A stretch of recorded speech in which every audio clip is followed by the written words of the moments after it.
The world is a cruel place, which is why us ape creatures evolved to stick together.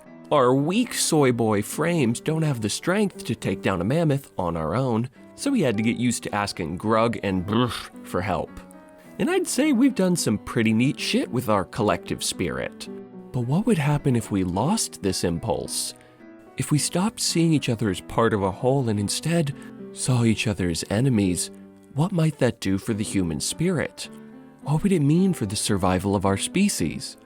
Luckily for us, Bong Joon-Ho released a whole movie about that question. You see, Parasite might look like a familiar setting, but it's actually set in a dystopian hell world where people see their fellow man as enemies. Simply put, Parasite shows us how awful it is to live in a world without solidarity.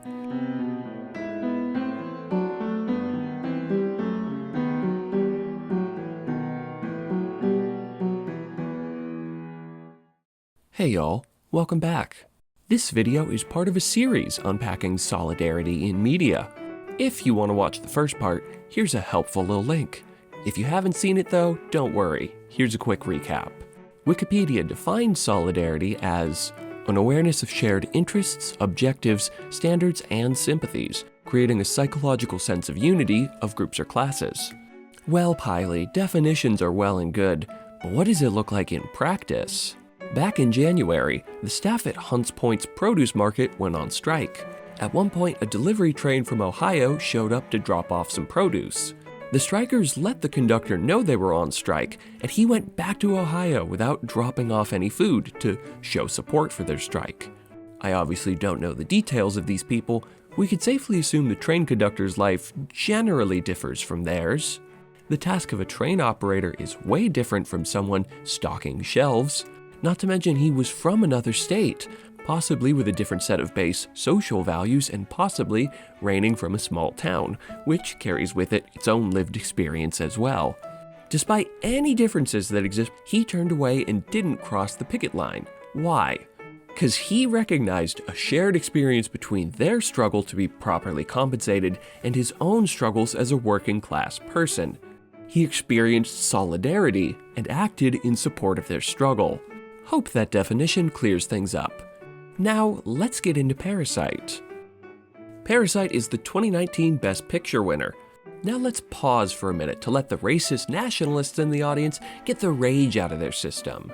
Can someone please raise your goddamn hand and tell me, for the love of Christ, how many fucking people in the United States of motherfucking America saw Parasite? Despite being in a foreign language and about a foreign culture, Parasite profoundly struck American audiences, likely because of how Parasite portrays class struggle. From its opening shots, the film is about one world that poor people have to live in, and another world that rich people get to live in. For anyone that hasn't seen the movie, here's a much too quick summary. The Kim family is in dire financial straits, but Ki-woo, the son, gets a break. An old friend gets him a job tutoring English to a rich kid, the daughter of Mr. Park, a wealthy tech mogul.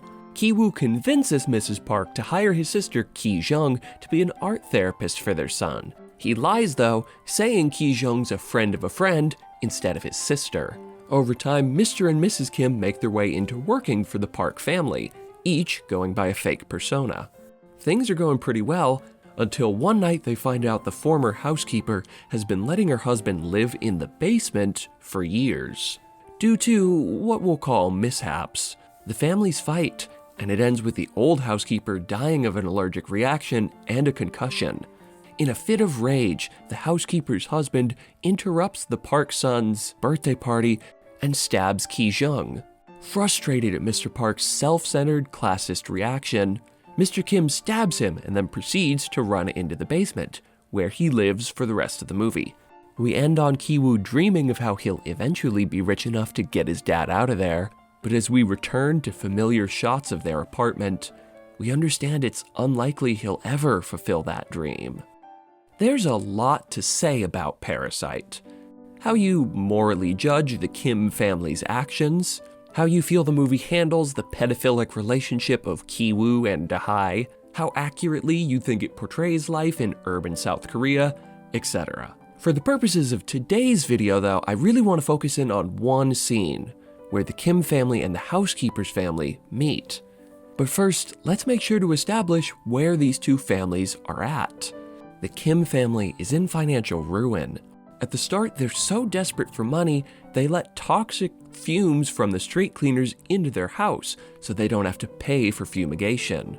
Mr. Kim says he's opened and had to close a number of small businesses, so many in fact that the family can't remember when each business happened. These experiences with bankruptcy, coupled with a bunch of odd jobs for decades, has grinded Mr. Kim down to the point he feels having a plan is useless. 나 절대 실패하지 않는 계획이 만족하네.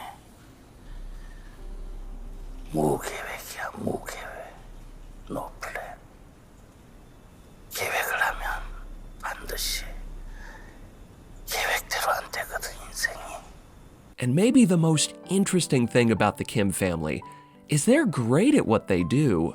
The typical narratives you hear about poor people is that they lack skills and that's why they're poor. They're just not useful in a market economy.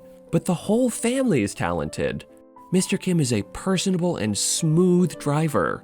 Mrs. Kim is a great housekeeper. Ki-woo's English is stellar, and Ki-jung's forgery skills are to die for. Oh, maybe that wording is in poor taste. Despite all having great skills, they've yet to see an ounce of success. Ki-woo's English and Ki-jung's computer skills didn't get them into college, because they don't have the requisite capital to afford it. Mr. Kim's excellent driving and polite conversation never got him any better or more long-term gigs. You see, for this family of unfortunately perpetually poor people, talent alone was never going to be enough. In fact, their only shot at success ends up being a lucky one. Ki-woo's friendship with Min is a product of pure circumstance. I think that they were in the military at the same time and hit it off. If it weren't for that chance connection, they'd still be folding pizza boxes. But, chance or not, they do finally make it. And everything's going great until the former housekeeper comes back. After Mrs. Kim talks to Moon Gwang and her husband, it becomes clear the two families have a lot in common. Both women work the same job, both families live underground, both husbands ran various failing small businesses, and it just so happens both men ran specifically Taiwan cake shops that went under. Both were small businessmen that got chewed up by an economy that favors big business. In a last-ditch plea, Moon Gwang refers to herself and Mrs. Kim as fellow workers, an appeal to their shared working-class experience. In a kind, just world, Mrs. Kim would be moved by Moon Gwang's experience and she'd agree to let the husband live down there. Because really, there's not much harm in it. The Park family isn't using the cellar. It can't be using up that much power. Moon Gwang provides money to buy her husband food with, and it'd save this guy from the loan sharks. And if you're hung up on the principle of taking something that's not yours, know that the Park family takes a lot from their workers. Every single bit of labor done in the movie is by their staff. The Park family being too important, of course, to ever lift a finger. Also, they literally never thank their staff throughout the whole movie. They take their labor for granted and expect their staff to respect and appreciate the hierarchy. On top of that, the Park family's incredibly judgmental of poor people. So you know what? Fuck it. Let the dude vibe down there if it'll save his life or help make the world just an iota better. In a world that instills healthy values and encourages folks to work together, they'd see their shared humanity and help each other out. But we don't live in a healthy world. We live in a cutthroat, dog-eat-dog world. So, sadly, the situation crumbles.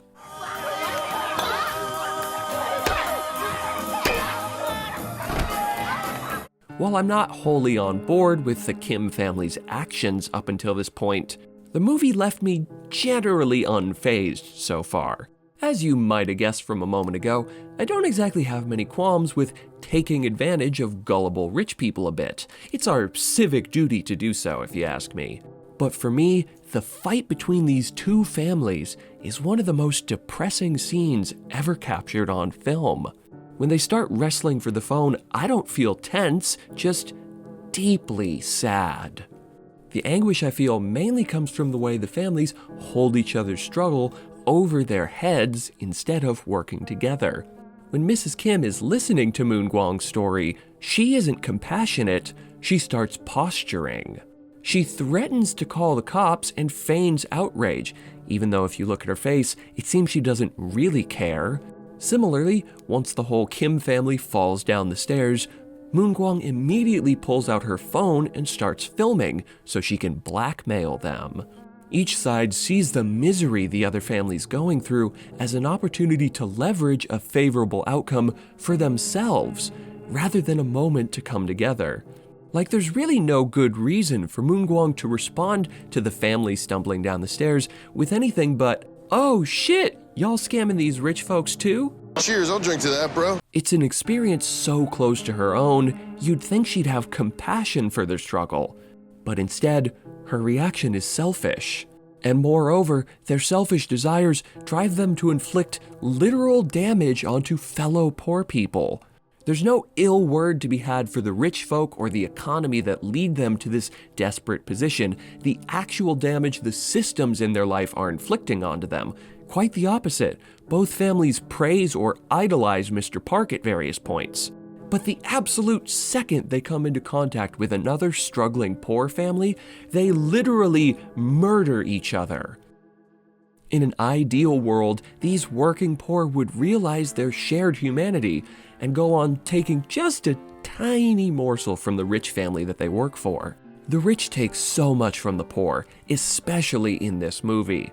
Like I said before, the workers provide all the back-breaking labor without a single thank you. Mrs. Park claims she pays Ki-woo more than the previous tutor, yet she removes 2 of the larger bills from his payment. From what I can gather, anywhere from roughly a fifth to a third of the overall sum. On that note, whatever the Park family's paying them somehow isn't enough for 4 full-time adults to afford a decent apartment. So as good as they are at their jobs, there's some ripping off going on in how poorly their value is being compensated. On top of that, the Park family cares literally nothing for the troubles of the poor. After a rainstorm, they walk around all gleeful. It literally never crosses their mind that people in the city that they rely on the labor of have been displaced due to flooding. And Mr. Park insists Mr. Kim not share too much of their personal life and just stick to being a servant, providing the service he's paying him for. Perhaps worst of all, Mr. Park insists there's some nascent smell to folks who ride the subway. 아무튼 뭐 말로 설명하기 힘들고 가끔 그 지하철 타면 나는 냄새 있어. 그런 거랑 비슷해. 지하철 타는 분들 특유의 냄새가 있거든. Considering the one-sided class war the Park family participates in, when Mrs. Kim is told about Goon-se, it really needs to be asked, what's so wrong with him living down there? Is it such a moral blight on your life to let this guy safely live down in the cellar of your boss who rips you off on a daily basis? Is it so morally repugnant that you have to lash out at these people? Again, ideally there'd be compassion somewhere in the mix, but these characters don't live in a utopia. They live in a hellscape where their ability to access necessities is kept behind a firm paywall. So in order to keep their family fed and safe, they have to fight and scratch and claw their way to the smallest iota of comfort. Their impulse is to hold one over on each other instead of offering help. Because the safety net lacking, competitive market economy they exist in has atomized their lives and turned them against each other to the point where the obvious conclusion doesn't even cross their mind. Instead, they see an opportunity to get leverage. And the selfish impulse they display here extends past this confrontation. During the rainstorm, a guy needs help moving his motorcycle, and the whole Kim family walks by, so conditioned to prioritize themselves, they can't be bothered to help him for like 2 seconds.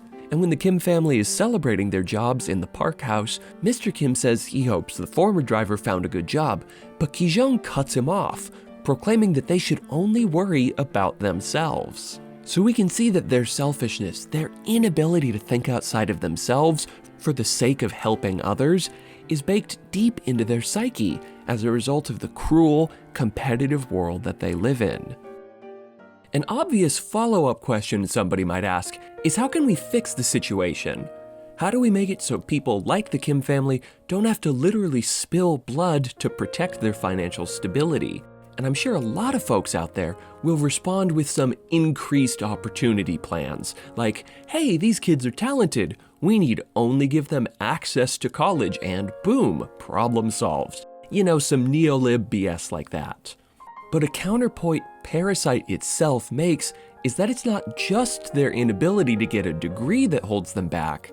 It's the fact that the system, by its nature, won't let everyone succeed. At one point, Mr. Kim remarks, 그 경비원 한 명만 뽑아도 말이야, 그 대졸자 4년제, 500명씩이나 그 몰려드는 이 시대에 우리는 온 식구가 전원 취업했잖아. if every decent job opportunity attracts hundreds of college graduates, the cutthroat market forces coming from a need to survive still exist. Folks would still be out there viewing each other as enemies, as threats to their livelihood. We'd just all have degrees now. This fend-for-yourself attitude is encouraged in the structure of safety net lacking markets, where the onus is placed on the individual to pull themselves up by their bootstraps, having few other options for stability. And that kind of inherently creates a violent tension within the working class, making it really tough to have solidarity with each other. But of course, solidarity being tough is the point. Fighting amongst the poors means they don't turn their ire onto the rich people whomst may be ripping them off. If all the poor families out there helped each other out long enough, they'd see their problems aren't with each other, but with rich people like Mr. Park, who encourage and reinforce these kind of hierarchies. The kind of people who have enough money to buy this huge pile of gifts completely on a whim, yet simultaneously underpay their staff. The kind of people who literally turn their nose at a poor person because their smell reminds them of that filthy public transportation. Motherfuckers like that would be screwed if the Kims and the Moon Guangs of the world worked together. But sadly, that isn't the world these characters live in, and it isn't our world either. I think part of the reason Parasite resonates so strongly with Americans is we, on some guttural level, understand the need for the working class to come together. But we don't live in a world where that's realistic. Sadly, we ourselves live in a sort of hell world where solidarity's hard to come by. So I guess I kinda lied earlier. Parasite doesn't take place in a parallel, shittier universe. We ourselves live in the parasitic world. Oh, I just got what the title's about.